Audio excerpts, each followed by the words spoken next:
ಅದು ಕೇಳಿದ್ರೆ ಕಿವಿ ತುಂಬ ಬರೀ ರಗತ ಬರ್ತದಪ್ಪ ಯಪ್ಪ. ಪುಣ್ಯತಾಳು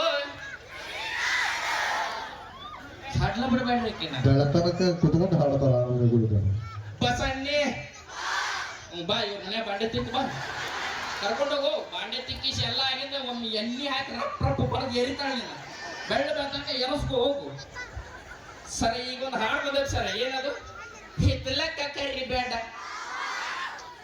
ಈ ಹಾಡು ನಮ್ಮ ಹೆಣ್ಮಕ್ಳ ಕೈ ಸಿಕ್ಕಿದ್ದ ತಡ. ಮೊನ್ನೆ ನಮ್ಮ ಅಣ್ಣ ನಮ್ಮ ಮೊಯ್ನಿಗೆ ಹಿತ್ಲಾಕ ಕೆಲಸ ಐತಿ ಬಾ ಅಂತ ನಮ್ಮ ಮೊಯ್ನಿ ಹಿತ್ತಲಕ್ಕ ಕರಿಬೇಡ. ನಮ್ಮ ಅಣ್ಣ ಬಾಳ ಶಾನೆ. ಹಿತ್ಲಕ್ ನೀ ಬರ್ದಿದ್ರೆ ಶಗನಿ ಬಳಿ ಯಾವ ಸರಳ ಬಾ ಅಂದವ.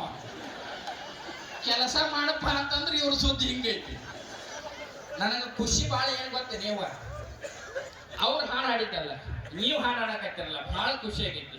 ಹಿಂಗ ಹಾಡು ನಾ ಹೇಳಿದ್ನಲ್ಲ ಸೋಬಾಣಿ ಪದಗಳು, ಅವನು ದಯವಿಟ್ಟು ಕಲೀರಿ. ಯಾಕಂದ್ರೆ ಅವು ಭಾಳ ಮರ್ತು ಹೊಂಟೇವಿ. ಅದ್ರ ಜೊತೆಗೆ ಒಡಪ್ ಕಟ್ಟಿ ಗಂಡನ ಹೆಸರು ಹೇಳೋದು ಭಾಳ ಚಂದ ಇತ್ತೇವು. ಮೊದಲೆಲ್ಲ ಹೆಂಗೆ ಹೇಳ್ತಿದ್ರಿ? ಮುತ್ತಿನ ರಥ ತಂದ, ಏನ್ ಹೇಳ್ರಿ? ಮುತ್ತಿನ ರಥ ತಂದ 3 ಮುತ್ತು ಕೊಟ್ಟು ಕರ್ಕೊಂಡು ಹೋದ ಗಂಡನ ಹೆಸರು ಗಂಗಾಧರ ಅಂತ ಹೇಳಕ್ ನಂಗೆ ನಾಚಿಕೆ ಬರ್ತೈತೆವು. ಗಂಡನ ಹೆಸರು ಹೇಳ್ದಂಗ ಆಗಿರ್ಬೇಕು, ನಾಚ್ಕೊಂಡಂಗ ಆಗಿರ್ಬೇಕು, ಗಂಡಗ ಬೆಲೆ ಕೊಟ್ಟಂಗ ಆಗಿರ್ಬೇಕ. ಮುತ್ತಿನ ರಥ ತಂದ 3 ಮುತ್ತು ಕೊಟ್ಟು ಕರ್ಕೊಂಡು ಹೋದ ಗಂಡನ ಹೆಸರು ಗಂಗಾಧರ ಅಂತ ಹೇಳಕ್ ನಾಚಿಕೆ ಬರ್ತೈತೆವ. ಈಗೂ ಬಹಳ ಚಂದ ಹೇಳ್ತಾರೆ ನೋಡ್ರಿ. ನನ್ನ ಹೆಸರು ಬಸವರಾಜ, ನಮ್ಮಪ್ಪ ಬಹಳ ಚಂದ ರಾಜ ನಂಗೆ ಇರ್ಲಿ ಅಂತ ಹೆಸರಿಟ್ಟಾನ. ಯಾರ್ಯಾರ ಬಸವರಾಜ ಇದ್ರೆ ಮಾನಸಿಕ ಆಗ್ಬೇಡ್ರಿ. ಆಗಬೇಡ್ರಪ್ಪ, ನನಗೊಬ್ಬಂಗ ನಾನು ಏನ್ ತಂದಿದ್ದು ಬಹಳ ಚಂದ ಹೇಳ್ತಾಳ್ರಿ. ಟಿನಿಂಗ್ ಮಿನಿಂಗ್ ಟಿಶ್ಯ, ನನ್ನ ಗಂಡನ ಹೆಸರು ಬಸ್ಯ. ಟಿನಿಂಗ್ ಮಿನಿಂಗ್ ಟಿಶ್ಯ, ನನ್ನ ಗಂಡನ ಹೆಸರು. ಇದು ಗುಳೆದ ಕೊಪ್ಪ ಮದಿಕೊಪ್ಪದ ಬಸವರಾಜಗಳಿಗೆ ಅನ್ವಯಿಸುವುದಿಲ್ಲ. ನಾಳೆ ಬೆಳಿಗ್ಗೆ ಅದು ಗಂಟೆ ಬಿದ್ದಿರಿ ಮತ್ತೆ ಹೋಗ್ಬೇಕು.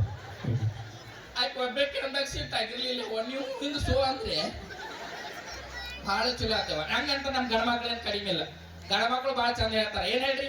ಗದಗಚ್ಚಿ ಕಡೆ ಡಂಬ್ಳ, ಗದಗಿಚ್ಚಿ ಕಡೆ ಹೊಂಬ್ಳ, ಗದಗಚ್ಚಿ ಕಡೆ ಡಂಬ್ಳ, ಗದಗಿಚ್ಚಿ ಕಡೆ ಹೊಂಬ್ಳ, ನನ್ನ ಹೆಂಡತಿ ಮುಗ್ನ ಕಾಯಂ. ಏನ್ ಚಂದ ಹೇಳಿದ್ರು.